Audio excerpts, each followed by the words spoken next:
नमस्कार। आज हम दुनिया के सबसे बड़े रेलवे नेटवर्कों में से एक यानी भारतीय रेलवे के अंदर हो रहे एक जबरदस्त बदलाव की कहानी को समझने वाले हैं।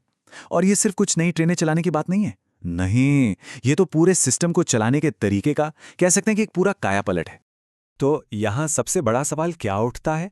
यही कि इतना बड़ा नेटवर्क जो हमारे देश की लाइफलाइन है, आने वाले कल की ज़रूरतों के लिए खुद को तैयार कैसे कर रहा है? चलिए इसी बदलाव की तह तक चलते हैं। तो सबसे पहले बात करते हैं रेलवे के नए मिशन की। देखिए, अब बात सिर्फ लोगों या सामान को यहां से वहां पहुंचाने तक सीमित नहीं है। बिल्कुल नहीं। अब जो लक्ष्य है वो बहुत बड़ा है, मतलब बहुत ही बड़ा। Mission 3000 MT। इसका मतलब है 2027 तक माल ढुलाई को लगभग दोगुना करके 3000 मिलियन टन तक ले जाना। ये कोई छोटा मोटा टारगेट नहीं है। और साथ ही यात्रियों को भी एक वर्ल्ड क्लास एक्सपीरियंस देना है। तो ये सिर्फ एक टारगेट नहीं, ये तो सोच में आया एक बहुत बड़ा बदलाव है। अब सवाल यह है कि इतना बड़ा मिशन, इसे पूरा कैसे किया जाएगा? इसके लिए पूरे ऑपरेशन को कह सकते हैं कि 4 मजबूत पिलर्स पर खड़ा किया जा रहा है। यही 4 सिद्धांत इस पूरे बदलाव की जड़ हैं। सबसे पहला और सबसे जरूरी, जीरो कॉम्प्रोमाइज सेफ्टी, मतलब सुरक्षा से कोई समझौता नहीं। दूसरा, पंक्चुअलिटी और रिलायबिलिटी, यानी ट्रेनें टाइम पर चलें और भरोसेमंद हों। तीसरा है हाई थ्रूपुट, आसान भाषा में कहें तो ट्रैक की कैपेसिटी को इतना बढ़ा देना कि ज्यादा से ज्यादा ट्रेनें दौड़ सकें। और चौथा, कॉस्ट ऑप्टिमाइजेशन, यानी खर्च को कम करना ताकि पूरा सिस्टम असरदार और किफायती बने। ठीक है, तो ये सिद्धांत तो सुनने में बड़े अच्छे लगते हैं, पर सवाल यह है कि ये असल में काम कैसे करते हैं? ग्राउंड पर क्या हो रहा है? चलिए अब इसे ही देखते हैं। पहले क्या होता था, जरा वो समझिए। रेलवे को ना छोटे छोटे टुकड़ों में मैनेज किया जाता था। मतलब हर सेक्शन, हर स्टेशन सब अपने अपने दायरे में काम कर रहे हैं। एक कंट्रोलर को बस अपने एरिया से मतलब था। और इसका नतीजा, जगह जगह बॉटलनेक, मतलब ट्रैफिक जैम। और अब जो हो रहा है वो सच में एक गेम चेंजर है। उस पुराने टुकड़ों वाले मैनेजमेंट की जगह ले ली है इंटीग्रेटेड कॉरिडोर मैनेजमेंट ने। इसका मतलब क्या है? इसका मतलब है कि अब दिल्ली से मुंबई जैसे पूरे के पूरे रूट को एक सिंगल यूनिट की तरह देखा जाता है। इससे होता यह है कि ट्रेनों का फ्लो एकदम स्मूथ, बिना किसी रुकावट के बना रहता है। दूसरा बड़ा और जबरदस्त आइडिया है ट्रैफिक को अलग अलग करना। इसके लिए बन रहे हैं डेडिकेटेड फ्रेट कॉरिडोर या DFCs। ये मालगाड़ियों के लिए एक तरह से अपने पर्सनल हाईवे हैं। अब जरा इसका असर सोचिए। एक तरफ तो पैसेंजर ट्रेनों के लिए ट्रैक खाली हो गए और दूसरी तरफ मालगाड़ियों की एवरेज स्पीड 2 गुने से भी ज्यादा हो गई है।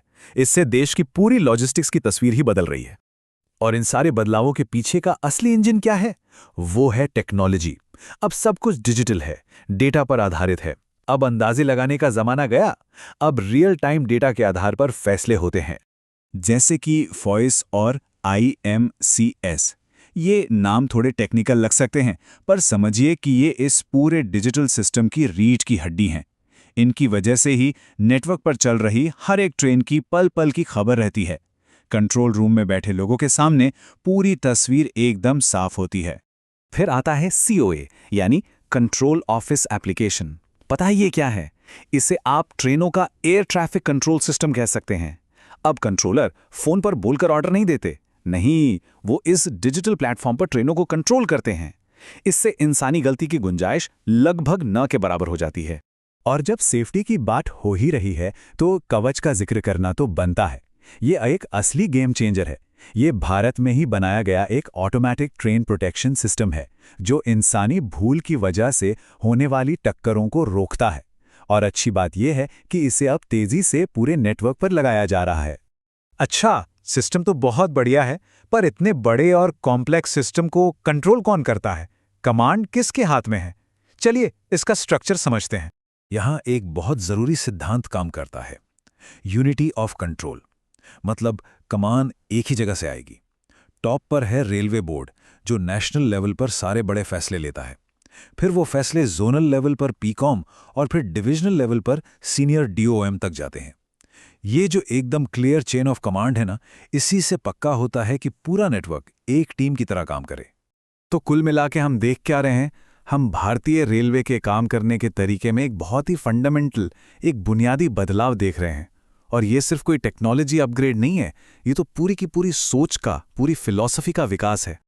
ये जो बात है ना, ये इस पूरे बदलाव का निचोड़ है। मतलब अब रेलवे सिर्फ गार्ड, ड्राइवर और कंट्रोलर के भरोसे नहीं चल रहा। नहीं, अब ये एक ऑटोमेटेड लॉजिस्टिक्स सेंट्रिक सिस्टम बन चुका है, जहां फोकस सिर्फ एक चीज पर है, हर काम को और ज्यादा एफिशिएंट कैसे बनाया जाए। तो आखिर में एक सवाल पर आके रुकते हैं। सोचिए, जैसे जैसे ऑटोमेशन और डेटा रेलवे की पूरी शक्ल बदल रहे हैं, ये भारत के करोड़ों लोगों के लिए सफ़र और बिजनेस की कितनी और कैसी नई संभावनाएं खोलने वाला है। एक बात तो तय है, आने वाला कल वाकई बहुत दिलचस्प होने वाला है।